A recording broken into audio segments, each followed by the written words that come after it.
Humainement, personne ne peut accepter l'inacceptable. Alors, je vous présente 3 documents. 2 documents en provenance du BIT, une instance de l'ONU, et bien sûr, les promesses du président François Hollande, candidat en 2012 à la présidence de la République française. Un document donc qui vient du BIT, Bureau international du travail. Vous constaterez qu'il est adressé au secrétaire général du syndicat CDMT Poste de la Martinique.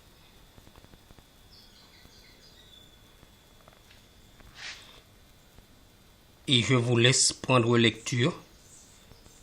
La preuve, elle est là.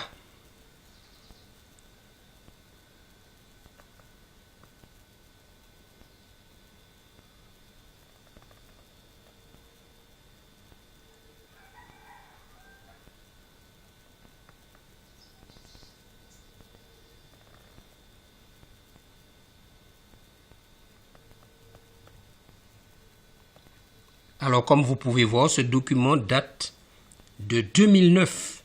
Nous sommes en 2015. Deuxième document, toujours du BIT, instance de l'ONU. Vous pouvez voir de vous-même. International Labour Office.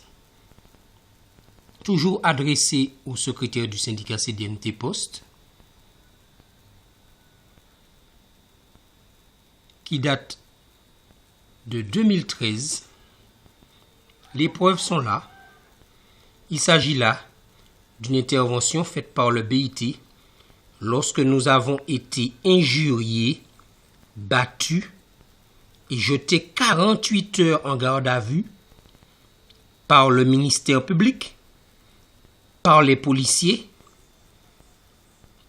lors de la venue du Premier ministre Jean-Marc Ayrault en Martinique. Jean-Marc Ayrault, ministre de Monsieur Hollande, Premier ministre de Monsieur Hollande.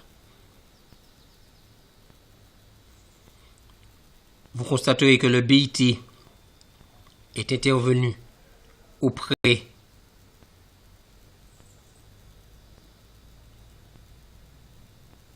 du gouvernement et à ce jour, aucune réponse n'a été apportée. Alors le courrier date du 23 août 2013 et nous sommes le 25 mars 2015. Aucune réponse à ce jour alors que nous avons été injuriés, battus, jetés 48 heures en garde à vue et traduits devant un tribunal correctionnel par le ministère public qui soutient les policiers nous ayant agressés lors d'une manifestation pacifique, bien sûr. À vous de juger. Voici la liberté d'expression. Voilà. L'esprit du 11 janvier, comme disent les médias. Voilà ce qu'on nous cache. Voilà ce qu'on refuse de dire. Dans un état de droit, la France, patrie des droits de l'homme. Je vous laisse apprécier. Et enfin,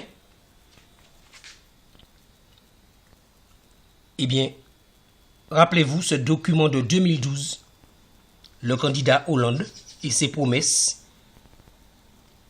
Le changement, c'est maintenant. Nous sommes en 2012. Eh bien, voici sa profession de foi, une partie de sa profession de foi. Je ferai respecter les lois de la République partout. La justice sera rendue indépendante et plus rapide. Je veillerai à l'exemplarité de l'État. Je donnerai plus d'efficacité à notre démocratie. Reconnaissance des partenaires sociaux.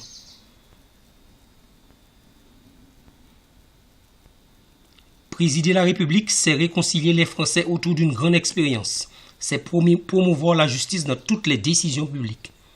Voilà. Voici les promesses du candidat Hollande. Voilà. La notion de justice, le changement. Le rassemblement, voilà.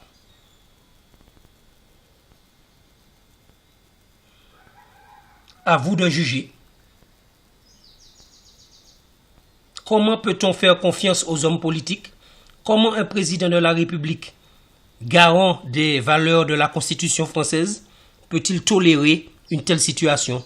Et qui peut accepter l'inacceptable? Qui peut accepter l'injustice? Qui? Doit-on se taire?